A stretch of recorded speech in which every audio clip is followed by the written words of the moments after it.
In this video, I'll show you how you can hide your profile in LinkedIn. So it's very simple. All you need to do is click on your profile, then choose Settings and Privacy. Now from here on the left side, click on Visibility.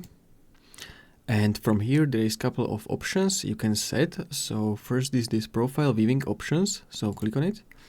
And as you can see, select what others see when you view their profile. So basically when you view someone's profile, they will see this. So they see my name and what I'm doing. So click on private.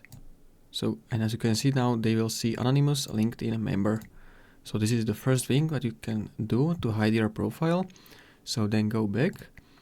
Next thing is page visit visibility. So click on it.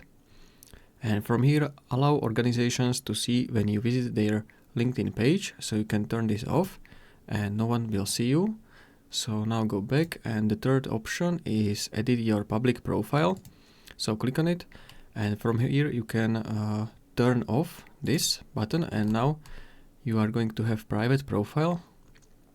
So your profile is completely hidden, or you can just turn it on and you can customize these settings. For example, you can hide only headline or current experience, past experience, and you can set like all LinkedIn members, or you can choose whatever you want. And this is how you can hide your profile in LinkedIn. So if you found this helpful, consider subscribing for more tutorials.